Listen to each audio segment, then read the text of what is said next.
pregunta más de Ciencias Sociales. Vamos con la explicación. Soy el profesor José Manuel Calle.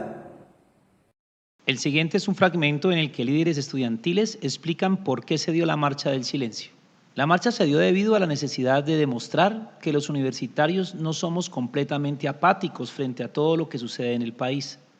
Se presentó la necesidad de hacer la marcha no solamente, y eso sí lo quiero dejar muy claro, por la muerte del doctor Luis Carlos Galán, que tanto nos dolió a los jóvenes y a todos los colombianos, sino también por mucha otra gente, campesinos, soldados y cualquier otro ciudadano colombiano que se ha visto afectado por la violencia. Además, se planteó la necesidad de esta marcha cuando mueren el magistrado Valencia y el coronel de la Policía Metropolitana de Medellín.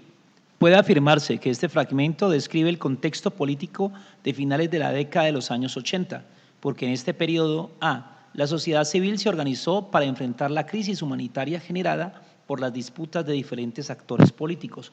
B. La violencia entre grupos políticos afectó a los estudiantes, campesinos, soldados y ciudadanos colombianos. C. La sociedad reaccionó ante las acciones de grupos violentos que querían atacar la estabilidad de las instituciones. D. El asesinato de un líder político desencadenó disputas entre liberales y conservadores y protestas en diferentes regiones del país. Análisis de la pregunta. Afirmación evaluada, causas y consecuencias de la violencia en la segunda mitad del siglo XX en Colombia y su incidencia en los ámbitos social, político, económico y cultural. Competencia, interpretación y análisis de perspectivas. Componente evaluado, historia y cultura.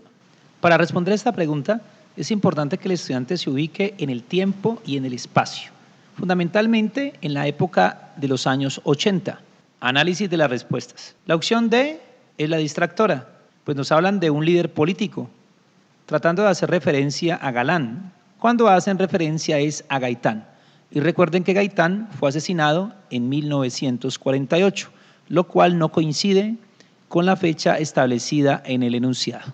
La opción B hace referencia a grupos políticos. Recordemos muy bien que en los años 80 la violencia no fue generada específicamente por estos grupos. Por el contrario, la violencia fue generada por los grupos narcotraficantes, en este caso el Cartel de Medellín en cabeza de Pablo Escobar Gaviria, el cual buscaba desestabilizar las instituciones del país. Por lo tanto, la respuesta correcta es la C. Recomiendo para esta pregunta que los estudiantes repasen la época del terror en Colombia.